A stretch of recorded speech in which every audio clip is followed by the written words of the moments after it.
اتنی مجھے اپنی انسلٹ محسوس ہوئی کہ میں آج تک اس کو نہیں بھولی. تو جو جتنے اونچے مقام کا ہوتا ہے نا، اس کے لیے پھر تھوڑی سی تکلیف بھی بہت ہو جاتی ہے. تو وہ لوگ جو دنیا میں ایک عزت انجوائے کر کے گئے، ایک مقام، ایک مرتبہ انجوائے کر کے گئے، ہے نا. اور یہاں صرف بات علماء کی نہیں ہو رہی، ہر وہ بندہ، دیکھیں ہر بندہ دنیا میں صاحب عزت ہے نا. کوئی اپنے گھر میں ساس کی پوزیشن پہ بیٹھی ہوئی ہے، بس جی کھانا کیا پکے گا امی، جو امی کہے گی وہی پکے گا. فون آئے امی، ہاں اٹھا لو، نہیں اٹھاؤ بولو میں سو رہی ہوں، یعنی پورے گھر پہ راج امی کا چلتا ہے. کوئی آدمی ہے تو پورے گھر میں بس جی گھر میں آتا ہے تو سارے تھر تھر کانپنا شروع ہو جاتے، اتنی عزت والا ہے. قیامت والے دن کیا حال ہوگا، کس مقام پہ ہوں گے. اللہ تعالیٰ فرماتے ہیں کافر جو ہوگا نا، یہ بڑی کمپنی کا CEO آ رہا ہے تو اسے کہا جائے گا ذوق، چکھو عذاب کا مزہ، انک انت العزیز الکریم، تو تو بڑی عزت والا، بڑے شرف والا ہے، آج دیکھ تیری کیسی پھینٹی ہوتی ہے. تو اعمال کی فکر کریں ہم.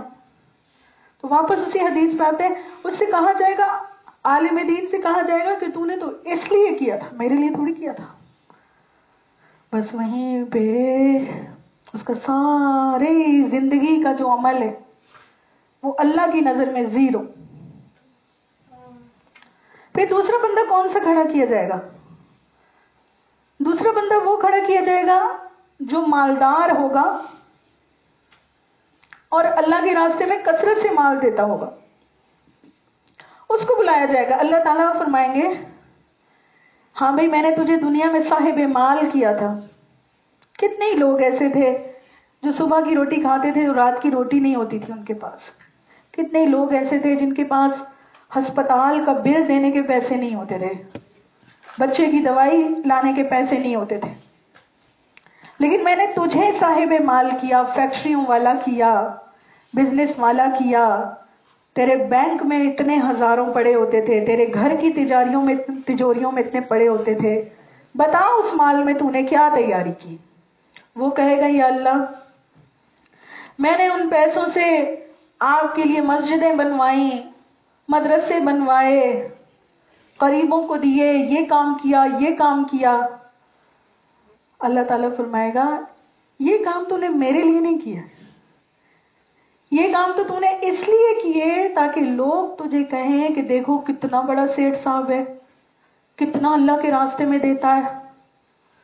یہ پنکھے سیٹھ صاحب نے لگوائے ہیں، یہ کمرہ سیٹھ صاحب نے بنوایا ہے، سیٹھانی نے بنایا فلاں ڈبکا. اللہ کہیں گے جا انہی سے پھر اب جا کے اپنے اعمال کا اجر بھی لے. اور اس کے بعد لایا جائے گا ایک شہید کو جو اللہ کے راستے میں شہید ہوا ہوگا، اسے لایا جائے گا. اس سے بھی ایسے ہی سوال ہوگا. وہ کہے گا یا اللہ میں نے زندگی تیرے احکام کے مطابق گزاری، یہاں تک کہ تیری راہ میں لڑتا لڑتا شہید ہو گیا. اللہ فرمائیں گے یہ تو نے میرے لیے نہیں کیا، یہ تو نے اس لیے کیا تاکہ لوگ کہیں کہ کتنا بہادر ہے، کتنا جیدار ہے. تو بس وہ لوگوں نے کہہ دیا، وہ مقصد حاصل ہو گیا. اللہ اکبر. تو دیکھیں یہ تین وہ لوگ ہیں کہ جو نیک اعمال کرنے والے ہیں. تو بدکاروں کا کیا حال ہوگا وہ تو ہم سوچ ہی لیں. یہ وہ لوگ ہیں جنہوں نے نیکی والی زندگی گزاری لیکن اپنی نیت کی درستگی پہ فوکس نہیں کیا. ہم کوئی بھی نیک عمل کریں اس سے پہلے ہم اپنی نیت کو درست کر لیں کہ وہ خالصتاً للہ ہونا چاہیے. اللہ کے لیے جو عمل کیا جائے گا تو اللہ کے راستے میں 1 روپیہ بھی لگایا ہوا. اللہ کیا فرماتے ہیں، یہ حدیث سن کے سارے ڈر گئے نا کہ بھئی یہ 3 اعمال اسلام کی چوٹی کے اعمال ہیں، اسلام کی چوٹی کے اعمال. اب سب کو ڈر لگ گیا بھئی جب یہ بھی نہیں بچیں گے تو پھر ہم کدھر جائیں گے. نہ نہ نہ، اللہ کیا فرماتے، اللہ کسی کی اتنی سی نیکی بھی ضائع نہیں کرتا. اور مومن کا حال کیا ہونا چاہیے کہ خوف اور امید کے درمیان اس کا حال ہونا چاہیے. اپنی نیکیوں پہ مغرور نہ ہو، اپنی نیکیوں پر مغرور نہ ہو اور اللہ کی رحمت سے مایوس بھی نہ ہو. یہ قرآن کا کتنا ثواب ہے ایک ایک آیت کا. چلے ایک لفظ کا پوچھ لیتے ہیں، ایک لفظ کا کتنا ثواب ہے؟ ایک لفظ پہ 10 نیکیاں ملتی ہیں. الف پہ 1، الف پہ 10، لام پہ 10، میم پہ 10، 30. تو جس بندے نے اتنی محنت کر کے اس کے علوم حاصل کیے ہوں گے، تفسیریں پڑھی ہوں گی، پھر ساری زندگی لوگوں کو اس کی دعوت دی ہوگی، اگر اس کی نیت بھی درست ہوتی ہے تو پھر وہ کہاں ہوگا؟ اگر اس کی نیت بھی درست ہے اور اس نے اللہ ہی کے لیے کیا ہے، پھر وہ کہاں ہوگا؟ چلیں یہ بتائیں. جنت میں تو ہوگا. جنت میں کہاں پہ ہوگا؟ تو کیا ماری جاؤ؟ نہیں نا. مقام کہاں ہوگا اس کا؟ اب نہیں بولنا سبحان اللہ.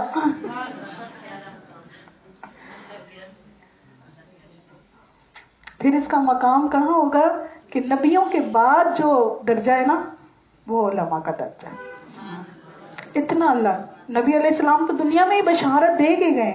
آپ فرما کے گئے العلماء ورثۃ الانبیاء، ہے نا. کتنی بڑی بات ہے، کتنی بڑی بات ہے. آج اگر میں مرتی ہوں، میں اپنی وراثت کس کو دوں گی؟ اپنے بچوں کو دوں گی. میری وراثت میرے بچوں پہ جائے گی. لیکن نبی علیہ السلام اپنی وراثت کس کو دے کے گئے؟ علماء کو دے. العلماء ورثۃ الانبیاء. سبحان اللہ. تو آپ سب نے حق کے قرابت یہ ادا کرنا ہے اور کچھ نہیں. حق کے قرابت یہ ادا کرنا ہے کہ دعا میں کنجوسی نہیں کرنی. میرے لیے دعائیں سب نے کرنی ہے، ٹھیک ہے انشاءاللہ.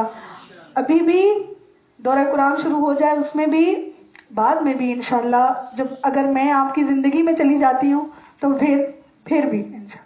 آنٹی کے دن نہیں، جیویں گے تو ساتھ، مریں گے تو ساتھ. ہاں آنٹی، ہاں نہیں پتہ نہیں کس کی جلدی آئے، مجھے بھی اپنے ساتھ جلدی نہ لے جانا، ایسی دعا نہیں مانگنی. اللہ تعالی ہم سب کو اخلاص کی دولت عطا فرمائے. اخلاص وہ گوہر ہے. اخلاص گوہر ہے. آپ نے اخلاص کے ساتھ جو بھی کیا، اللہ کے راستے میں مال دیا، اخلاص کے ساتھ دین کا علم حاصل کیا، لوگوں کو دین کا علم سکھایا، جو بھی نیکی کی وہ مقبول ہے. تو کافر اس دن کہے گا فَاعْتَرَفْنَا بِذُنُوبِنَا، یا اللہ ہم نے اعتراف کر لیا. تو میں یہ کہہ رہی تھی کہ اپنے گناہوں کا اعتراف ہو جانا اس دنیا کے اندر یہ بڑی کامیابی. وہ کہتے تھے نا، علماء نے بڑی پیاری بات لکھی ہے، فرماتے اپنا احتساب خود کر لو اس سے پہلے کہ تمہارا احتساب کیا جائے. ٹھیک ہے،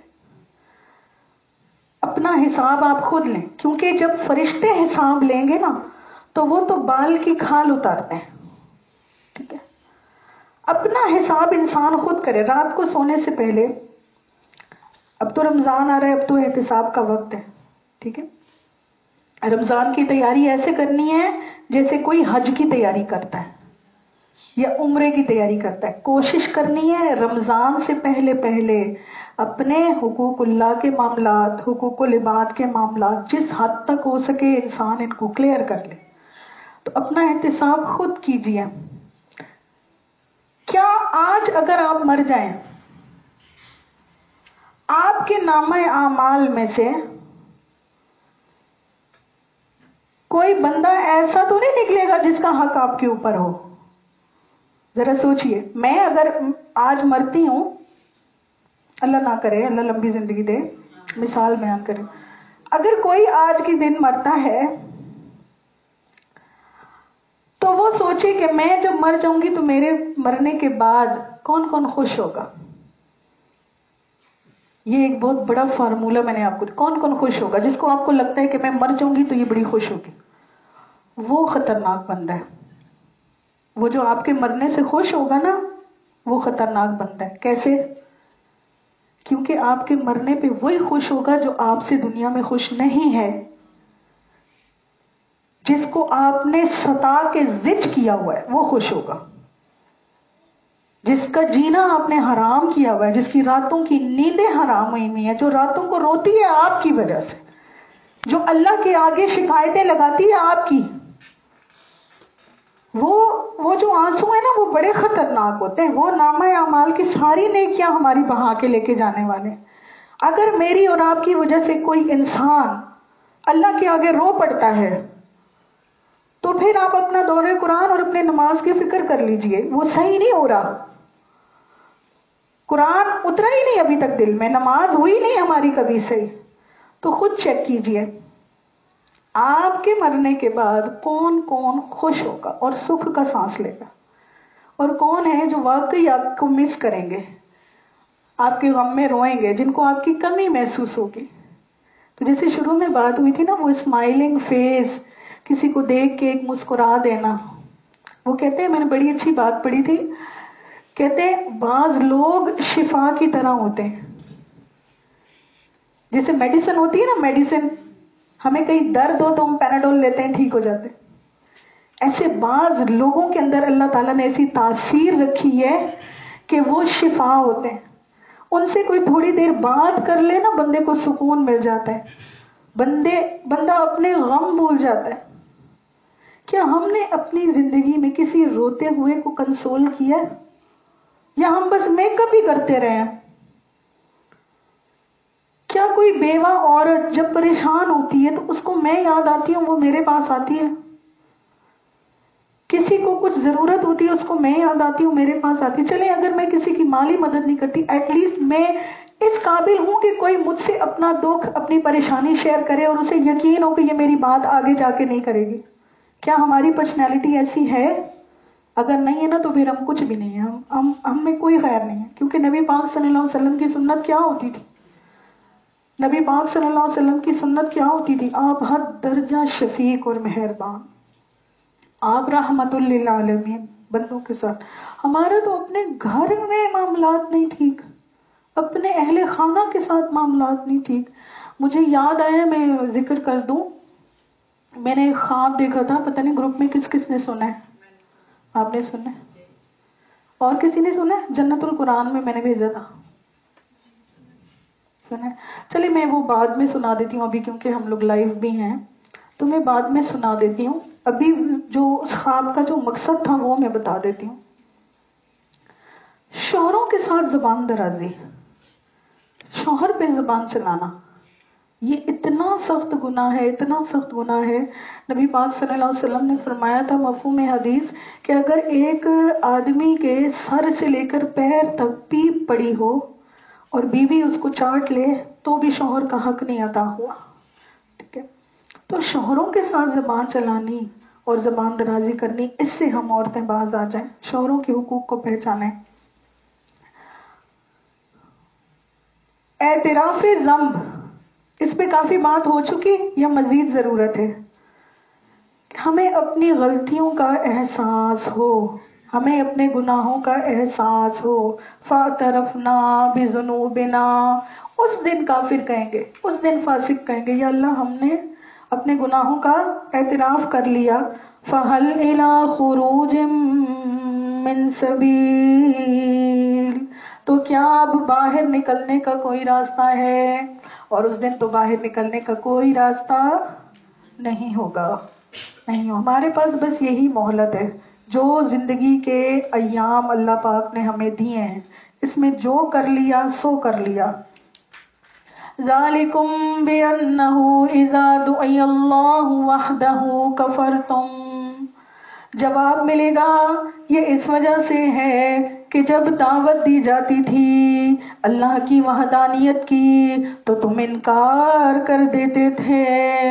وَإِن يُشْرَكْ بِهِ تُؤْمِنُوا، اور اگر اس کے ساتھ شریک بنائے جاتے تھے تو تب تم مان لیتے تھے۔ فَالْحُكْمُ لِلَّهِ الْعَلِيِّ الْكَبِيرِ، تو فیصلہ آج اللہ کے اختیار میں ہے، جو العلی ہے، برتر ہے، الکبیر ہے، بڑا ہے۔ اللہ تعالیٰ بندوں کے سامنے اپنی بزرگی، اپنی برتری کو ظاہر فرمائیں گے۔ هُوَ الَّذِي يُرِيكُمْ آيَاتِهِ وَيُنَزِّلُ لَكُم مِّنَ السَّمَاءِ رِزْقًا وہی تو ہے جو آسمان سے تمہارے لیے رزق نازل فرماتا ہے. وما یتذکر الا من ینیب، اور سبق حاصل نہیں کرتا مگر وہ جو اللہ کی طرف رجوع کرنے والا ہو.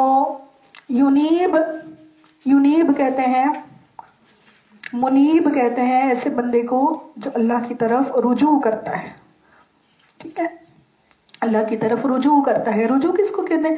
بندے سے غلطی ہو جائے بندہ لوٹ آئے، بندے سے گناہ ہو جائے بندہ واپس آ جائے. نماز رہ گئی ہے آپ اس کو قضا کر لیں. ٹھیک ہے، میں بچیوں کو اکثر کہتی ہوں، بچیاں اگر آپ لوگوں کی نمازیں پوری نہیں ہوتی، اگر آپ کو لگتا ہے کہ عشاء کی نماز میں 4 فرض 2 سنت 2 نفل 3 وتر پھر 2 نفل سب پڑھنا پڑے گا، آپ لیسٹ سے شروع کیجئے. ٹھیک ہے، آپ 4 فرض 3 وتر پڑھ لیں، آپ اس سے شروع کریں. ظہر میں 4 فرض پڑھ لیں، مغرب میں 3 فرض پڑھ لیں. یہ میں عادت ڈالنے کے لیے کہہ رہی ہوں. شروع میں اگر مشکل لگتا ہے نا، بھاری لگتا ہے، 3 فرض 4 فرض مشکل نہیں ہوتے. وضو اپنا مینٹین رکھیں، اس وضو سے جیسی نماز کا وقت داخل ہو فوراً سے اول وقت میں نماز پڑھ لیں، فرائض ادا کر لیں. پھر جیسے جیسے آپ کی عادت بن جائے، آپ کو نماز میں مزہ آنے لگ جائے، نماز آپ کے لیے آسان ہو جائے، پھر آپ سنت موقدہ ایڈ کرنا شروع کریں، پھر آپ نوافل ایڈ کرنا شروع کریں. فَادْعُوا اللَّهَ مُخْلِصِينَ لَهُ الدِّينَ، تو اللہ کو پکارو عبادت خالص اس کے لیے کر کے. وَلَوْ كَرِهَ الْكَافِرُونَ، اگرچہ کافر کتنا ہی برا مانے. رفیع الدرجات ذو العرش، وہ بلند درجوں والا ہے، عرش کا مالک ہے. ٹھیک ہے، کافروں سے خطاب ہے. تو کافر اللہ کا شریک بناتے ہیں کس کو؟ گائے کو، بندر کو، حقیر چیزوں کو. تو اللہ تعالیٰ نے ان کو اپنی عظمت یاد دلائی. اللہ تعالیٰ کون ہے؟ رفیع الدرجات. رفیع الدرجات کا کیا مطلب؟ ذرا اپنے اوپر آسمان کو دیکھیں کبھی. جب یہ آیت نازل ہوئی نا الحمدللہ رب العالمین، تو صحابہ نے پوچھا یا رسول اللہ صلی اللہ علیہ وسلم کیا اس جہان کے علاوہ اور بھی جہان ہے؟ اور جو یہ آیت ہے نا کہ اللہ نے 7 آسمان بنائے اور 7 زمینیں بنائیں، تو بعض لوگ آج یہ کہہ رہے ہیں کہ ہو سکتا ہے، ہم تو یہ سمجھتے ہیں نا کہ زمین ہے، زمین کے نیچے بھی دوسری زمین ہے، پھر نیچے دوسری زمین ہے. ایسا تو نہیں ہے، سائنٹیفکلی بھی ایسا نہیں ہے نا. تو بعض لوگ کہتے ہیں کہ ہو سکتا ہے کہ یہ جو آسمان ہماری زمین کے اوپر ہے، اب اس آسمان کے نیچے پوری ایک گیلیکسی ہے جسے ملکی وے بھی کہا جاتا ہے. اتنے ستارے ہیں جن کو اگر خلا میں جا کے دیکھا جائے نا تو وہ ایک ملکی وے کی صورت بنتی ہے. تو ہو سکتا ہے جیسے یہ ہمارا ایک پورا نظام ہے، اس کے اوپر پھر پلانٹس ہوں، پھر ایسے ہی ایک گیلیکسیز کا سسٹم ہو، پھر اس کے اوپر آسمان ہو، پھر اس کے اوپر یہی سارا 7 آسمان ہو. واللہ عالم. ہو سکتا ہے ایسا ہو سکتا ہے نہ ہو. یہ کوئی قرآن و حدیث کی بات نہیں ہے، سائنسدان یہ بات کر رہے ہیں کہ یہ بھی ہو سکتا ہے، اور بالکل اس میں کوئی ایسی نہ سمجھ میں آنے والی بات نہیں ہے. رفیع الدرجات کو اگر ہم سمجھیں نا، صرف ہم دنیا کے آسمان کو ہی اگر دیکھ لیں نا، اس کی اونچائی اتنی زیادہ ہے کہ آج کے اتنے ترقی یافتہ دور کے اندر بھی سائنسدان آسمان تک نہیں پہنچے. چاند سورج تک تو پہنچ گئے، آسمان تک نہیں پہنچے. اس کی اونچائی اتنی زیادہ ہے، کسی کو نہیں پتا کہ آسمان کیا چیز ہے. آسمان دھوئیں سے بنا ہوا ہے یا اس کا میٹر کیا ہے، کسی کو نہیں پتا. تو یہ تو پہلا آسمان ہے. اس کے اوپر کے 6 آسمان، اور پھر پچھلے جمعے ہم نے پڑھا تھا عرش، کہ اللہ کے عرش کے سامنے یہ پوری کائنات ایسے ہے جیسے ایک صحرا کے اندر ایک چھلا پڑا ہوا ہو. یہ رنگ ہے، یہ کتنی چھوٹی سی ہے. بڑا سا ڈیزرٹ ہو، صحرا ہو، اور اس میں کہیں یہ پڑی ہوئی، یہ نظر بھی آئے گی؟ نظر بھی نہیں آنی، گم جائے تو ملنی بھی نہیں ہے. تو اللہ کے عرش کی عظمت اتنی زیادہ ہے. تو اللہ تعالیٰ نے فرمایا کافروں سے، پہلی دلیل اللہ پاک نے دی ذو العرش، یعنی اجسام کے اندر جو سب سے بڑا سمجھ لیں کہ سب سے بڑا ایک جسم ہے یا ایک وجود ہے، وہ اللہ کا عرش ہے. ٹھیک ہے. اور دوسری مثال اللہ نے کیا دی؟ یہ تو عالم اجسام ہو گیا.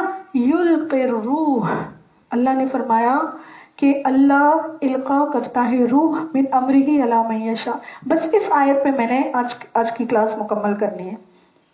دیکھیں عالم اجسام میں اللہ تعالیٰ نے عرش کا ذکر فرمایا اور عالم ارواح میں کس چیز کا ذکر فرمایا؟ یلقی الروح من امرہ علی من یشاء. اللہ ڈال دیتا ہے روح اپنے حکم سے جس پر چاہتا ہے، من عبادہ ہی اپنے بندوں میں سے، لینذر یوم الطلاق تاکہ ڈرائے پیشی کے دن سے. یہ روح کیا چیز ہے اس کو سمجھنا ہوگا. دیکھیں ایک تو روح وہ ہوتی ہے جس کے بارے میں کلام کرنا منع ہے، لیکن اس آیت کے اندر کیا مراد ہے اس کو آپ ایسے سمجھیں کہ جیسے دیکھیں ایک ہوتا ہے نا انرجی ہوتی ہے. جیسے اب یہ لائٹ جل رہی ہے، اس کا اگر ہم بٹن بند کر دیں، بجلی ملنی بند ہو جائے تو پھر پیچھے کیا رہ جائے گا؟ بس کانچ کا ایک بال رہ جائے گا اور تو اس میں کچھ نہیں ہوگا نا. اس طریقے سے پنکھے اس وقت بند ہیں، ٹھیک ہے، وہ کیا ہے؟ میٹل کے بنے ہوئے ہیں، بے حس و حرکت. لیکن جیسے ہی ہم بٹن لگاتے ہیں اس کے اندر کرنٹ جاتے ہیں تو وہ حرکت کرنے لگ جاتے ہیں. تو اگر ہم روح کو انرجی سمجھیں، ٹھیک ہے، تو انرجی کی ڈفرینٹ فارمز ہیں. ایک انرجی تو یہ ہے جو اس عالم مادی سے تعلق رکھتی ہے، بجلی ہو گئی، یہ لائٹ ہو گئی، ہوا ہو گئی، ٹھیک ہے، یہ انرجی ہے. اور ایک انرجی وہ ہے جو عالم نور سے ہے، ٹھیک ہے، جسے ہم نور کہہ سکتے ہیں، اور دراصل وہ وحی ہے، وحی کا نور. وحی بھی اسی طرح کی انرجی ہے. آپ دیکھتے ہیں کبھی کبھی آپ نے اپنی زندگی میں کتنے ہی ایسے لوگ دیکھے ہوں گے جو گناہوں بھری زندگی گزارتے ہیں اور جس وقت اللہ تعالیٰ ان کو اسلام کی طرف پھیرتا ہے وہ یکسر بدل جاتے ہیں. مثال کے طور پہ حضرت جنید جمشید مرحوم، اللہ تعالیٰ کی ان پر رحمت ہو، ان کی زندگی میں جو ٹرانسفارمیشن آپ نے دیکھی وہ کوئی چھوٹی بات نہیں تھی، ہے نا. ہم اپنے بچے کو ایک چھوٹی سی بات نہیں منوا سکتے. ایک انسان کا پوری اپنی زندگی کو بدل دینا، پورا سسٹم ہی چینج کر دینا اپنی زندگی کا، یہ کیسے ممکن ہوا؟ اس حقیقت کو قرآن یہ کہتا ہے کہ جب ایمان کا نور انسان کے دل میں داخل ہوتا ہے نا، جب یہ والی روح، جب یہ والی انرجی انسان کے دل میں داخل ہو جاتی ہے، وہ مینیفیسٹ کیسے ہوتی ہے کہ انسان کی زندگی کا رخ بدل جاتا ہے. تو علماء فرماتے ہیں یہ روح جو ہے یہ دراصل وہی ہے، اور یہ کافروں کو کہا جا رہا ہے کہ یہ قرآن جس کو تم جھٹلاتے ہو یہ اصل میں یہ روح ہے. یلقی الروح، اللہ روح ڈالتا ہے اپنی، یلقی الروح من امرہ اپنے حکم سے، علی من یشاء من عبادہ اپنے بندوں میں سے جس پہ چاہے. یعنی کون سے بندے؟ یہاں کون سے بندے مراد ہے؟ نبی علیہ السلام نا. نبی علیہ السلام پر وحی آئی نا، جو ان کو سمجھ نہیں آ رہی تھی، جو ان کو بات سمجھ نہیں آ رہی تھی، نبی علیہ السلام پر وحی آئی نا. تو یہاں روح سے مراد وہی ہے، اللہ وہی ڈالتا ہے اپنے بندوں میں سے جس بندے پر چاہے. اور اس وحی کا مقصد کیا ہوتا ہے؟ لینذر یوم الطلاق تاکہ ڈرائے. طلاق ملاقات سے ہے، دیکھیں مادہ وہی ہے. آپ اردو میں لکھتے ہیں نا ملاقات، لام قاف تا والا، یہ وہی ہے. ملاقات کے دن سے. قیامت کو ملاقات کا دن کیوں کہا گیا ہے؟ بہت ساری وجوہات ہیں. قیامت کے دن ہی عالم ارواح سے روحیں چھوڑی جائیں گی اور روحیں آ کے اپنے اپنے جسموں سے مل جائیں گے. روحوں کی ملاقات ہو جائے گی اپنے جسموں سے. پھر حشر کا جب میدان لگے گا، اولین اور آخرین سارے جمع ہوں گے، سب کی ملاقات ہوگی. ٹھیک ہے نا؟ خوش کیوں ہوئے ہو؟ زیادہ خوش کیوں ہوئے ہو؟ میرے تو سیدھا دھیان گیا ہے مدینے وال. میرے تو جو یہ آیت بیٹھتی ہے نا یوم الطلاق، ملاقات کا دن ہر ایک کے لیے ہاربل نہیں ہوگا، بعض کے لیے بہت خوشی کا دن ہوگا. مومنوں کے لیے تو ملاقات کا دن ہے نبی پاک صلی اللہ علیہ وسلم سے. ٹھیک ہے، تو اللہ تعالیٰ جنت البقیع میں تھوڑی سی جگہ عطا فرما دے تاکہ اس دن جو ہے کہ بھاگ دوڑ سے بچ جائیں سیدھا نبی علیہ السلام کے سامنے. تو ملاقات ہوگی انبیاء سے. اول جب قیامت قائم ہوگی اول اول، تو اس دنیا کے جتنے لوگ مردہ ہیں، جو مردے ہیں، یہ قبروں سے برآمد ہوں گے. وحشی جانور جنگلوں سے، ان کو بھی اٹھایا جائے گا اول اول. اس میں بھی اگر کسی سینگ والی بکری نے بے سینگ بکری کو سینگ مارا ہوگا تو ان میں بھی حساب کتاب ہوگا. اس کے بعد پھر ان کو جو ہے موت دی جائے گی. اس کے بعد کیا ہوگا؟ یومہم بارزون، یہ وہ دن ہے کہ جس دن یہ بارزون، بارز کہتے ہیں ظاہر ہو جانا، کھل جانا. اس چیز کو قرآن نے سورہ قاف میں یا سورہ قیامہ میں فرمایا ہے، واللہ عالم. فَكَشَفْنَا عَنْكَ غِطَاءَكَ، تو آج ہم نے تیری آنکھ سے پردہ ہٹا دیا. فَبَصَرُكَ الْيَوْمَ حَدِيدٌ، تو آج تیری نگاہ حدید ہے، تیز ہے. یعنی جب قبروں سے ہم نکلیں گے تو سب کچھ ایکسپوز ہو چکا ہوگا. فرشتے نظر آ رہے ہوں گے، اپنی آنکھوں کے سامنے مردے قبروں سے زندہ ہوتے ہوئے ہم دیکھ رہے ہوں گے. پھر بارش کی ایک تفسیر یہ بھی کی گئی ہے کہ جسموں پر کپڑا نہیں ہوگا، لوگ ننگے بدن اٹھیں گے قبروں سے. اور ایک تفسیر یہ بھی ہے کہ حشر کا جو میدان ہوگا وہ بالکل فلیٹ سرفیس ہوگا، نہ وہاں کوئی درخت ہوگا، نہ کوئی بلڈنگ ہوگی، نہ کوئی ٹیلا ہوگا کہ جس کے پیچھے انسان چھپ سکے. بالکل میدان ہوگا، چاندی کی جیسی فلیٹ زمین ہوگی. مرد عورتیں بے لباس اپنی اپنی قبروں سے باہر آئیں گے اور آسمان پھٹنا شروع ہوں گے. لا یخفی علی اللہ منہم شیء، اللہ سے وہ کوئی بھی چیز چھپا نہیں سکیں گے. آسمان پھٹنا شروع ہوگا، پہلا آسمان پھٹے گا، وہاں کے فرشتے، وہاں کی مخلوق نیچے آ جائے گی، اور اسی طریقے سے کر کر کے ساتوں آسمان، اور اس کے بعد جو ہے نا اللہ پاک کا عرش بھی سامنے آ جائے گا. تو ہم بارز ہوں گے، ہمارے سامنے یہ ساری حقیقتیں ایکسپوز ہو جائیں گی. اور اس کے بعد دوبارہ سے ایک مرحلہ ایسا بھی ہوگا کہ اللہ تعالیٰ ساری مخلوق کو مار دیں گے. ساری مخلوق کو اللہ تعالیٰ، ایک ٹائم پیریڈ ایسا آنے والا ہے کہ جس میں کوئی بھی باقی نہیں بچے گا. اب وہ حشر سے پہلے ہوتا ہے یا حشر کے بعد ہوتا ہے یہ اللہ کو پتہ ہے. ایک وقت ایسا آنے والا ہے، غالباً یہ حشر سے پہلے کا وقت ہے، جب قیامت آئے گی نا دنیا کے اوپر، قیامت آئے گی، سارے لوگ مر جائیں گے. اس کے بعد اللہ تعالیٰ حکم دیں گے، آسمان کے فرشتوں کو بھی موت ہو جائے گی، آسمان کے فرشتے بھی مر جائیں گے، یہاں تک کہ صرف 3 بڑے فرشتے باقی بچیں گے، حضرت میکائیل علیہ السلام، حضرت جبریل علیہ السلام اور حضرت اسرائیل علیہ السلام. یہ 3 فرشتے باقی بچیں گے. تو اللہ تعالیٰ آہستہ آہستہ وہ ملک الموت کو اللہ تعالیٰ حکم دیں گے کہ جبریل علیہ السلام کی بھی روح قبض کر لو. پہلے میکائیل علیہ السلام کی روح قبض کرنے کا حکم ہوگا. ملک الموت کا جو فرشتہ ہے، موت کا جو فرشتہ ہے، وہ ان کو موت دے دیں گے. پھر اللہ پوچھے گا اب کون باقی بچا؟ پھر وہ کہیں گے یا اللہ اب تو میں ہوں، جبرائیل ہے اور آپ ہیں. اللہ حکم دیں گے جبرائیل کو بھی موت ہو جائے، وہ جبرائیل علیہ السلام کی بھی روح قبض کر لیں گے. پھر اللہ پوچھیں گے اب کون بچا؟ تو موت کا فرشتہ کہے گا کہ یا اللہ اب صرف میں ہوں اور آپ ہیں. اللہ حکم دیں گے، اللہ موت کے فرشتے کو بھی موت دے دیں گے، اور اس وقت کوئی بھی باقی نہیں بچے گا. اللہ ہی جانتا ہے کہ کتنا وقت اس جو ہے نا حالت عدم میں گزرتا ہے. ہزاروں لاکھوں کروڑوں سال اسی طرح گزر جائیں گے کہ کائنات ریورس مار کے اسی حالت میں آ جائے گی کہ جیسے جب کچھ نہیں تھا نا تو جو حالت تھی صرف اللہ تھا. تو اب یہ جو آیت ہے، اس آیت کا مصداق متعین کرنا تھوڑا سا مشکل ہے. بعض مفسرین کہتے ہیں کہ جس وقت یہ حالت ہوگی نا عدم کی حالت ہو جائے گی، اس وقت اللہ تعالیٰ کا یہ کلام نفسی ہے. اللہ تعالیٰ خود فرمائیں گے لمن الملک اليوم، آج کس کی بادشاہت ہے؟ للہ الواحد القہار.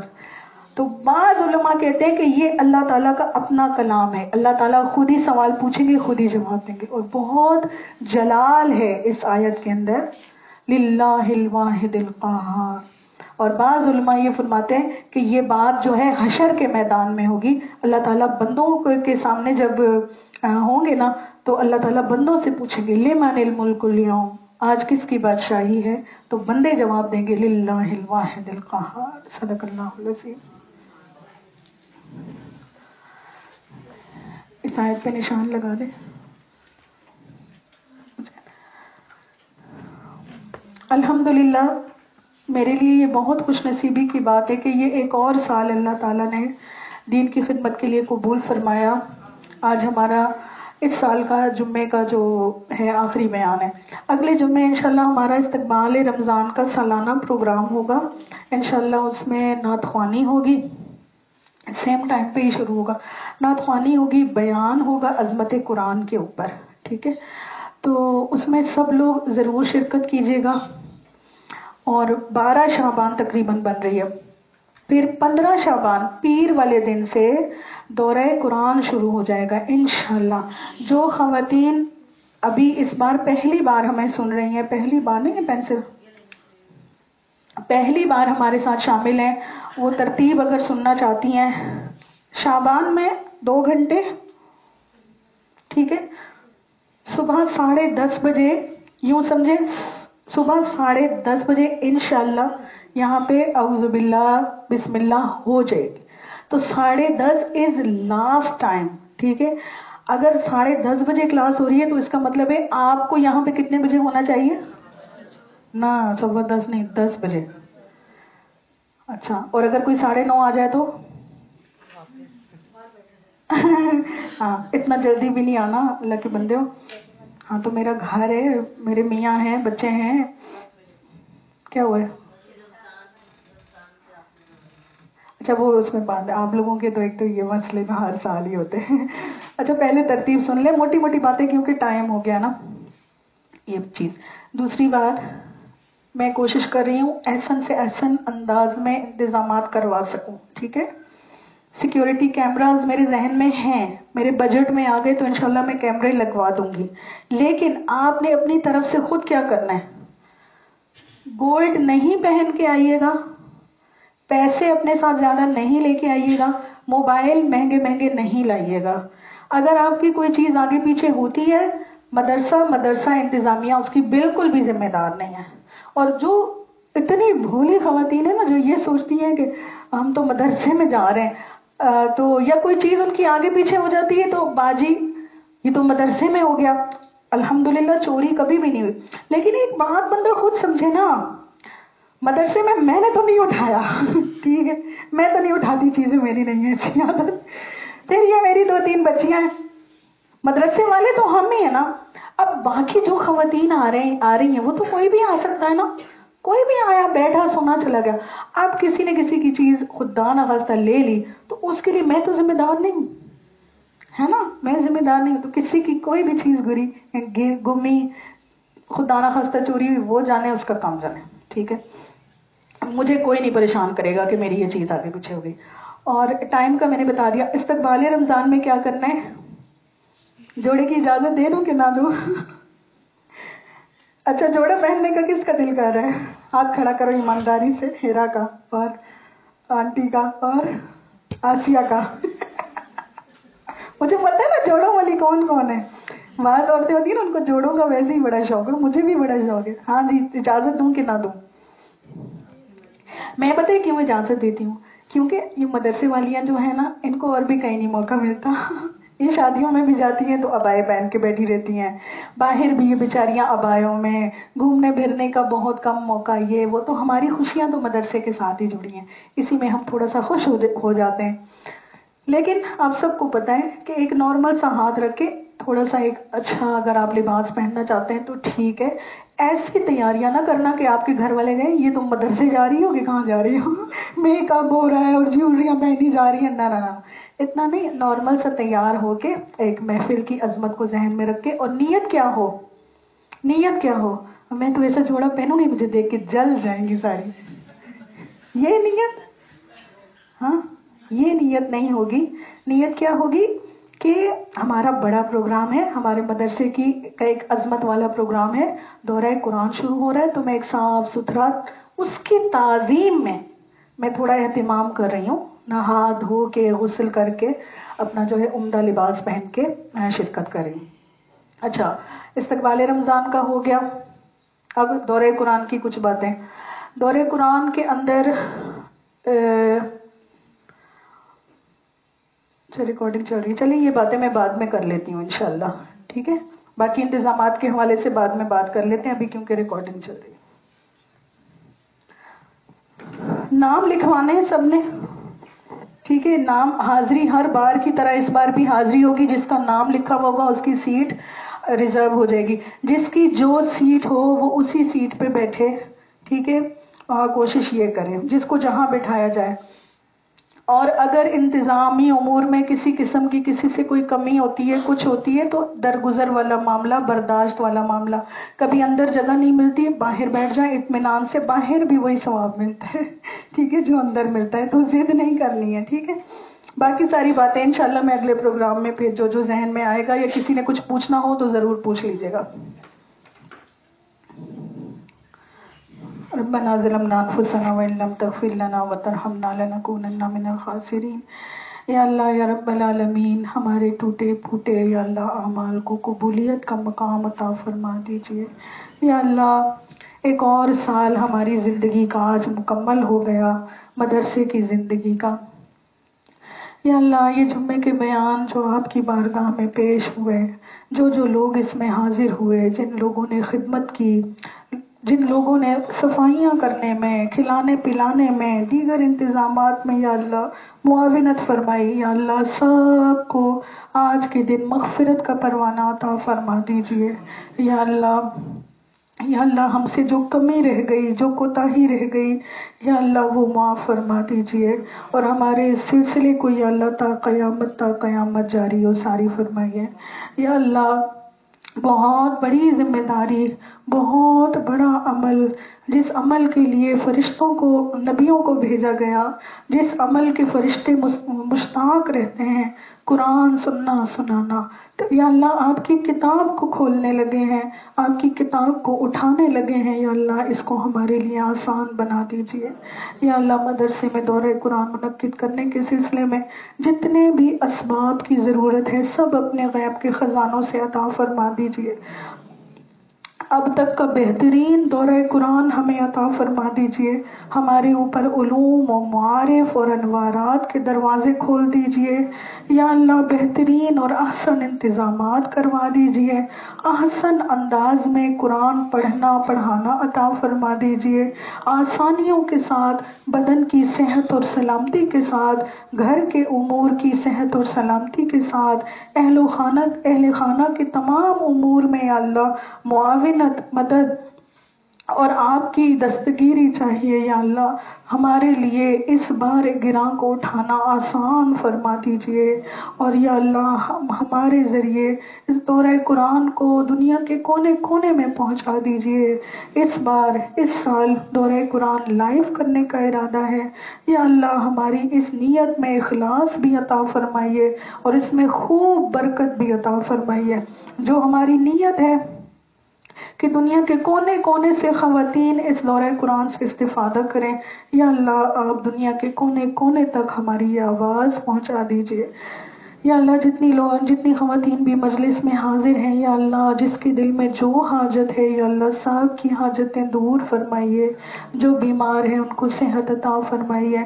جو اولاد کے مسائل سے پریشان ہے یا اللہ اولاد کو نیک صالح فرما بردار بنا دیجیے. یا اللہ جو بچیوں اور بچوں کے رشتوں کے سلسلے میں پریشان ہیں ان کو نیک اور صالح رشتے عطا فرما دیجیے.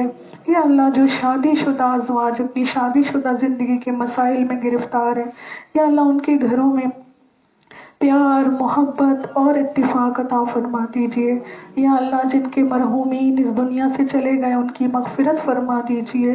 یا اللہ ان کی اہل خانہ کی اپنی بارگاہ سے یا اللہ کفالت کا بہترین انتظام فرما دیجیے.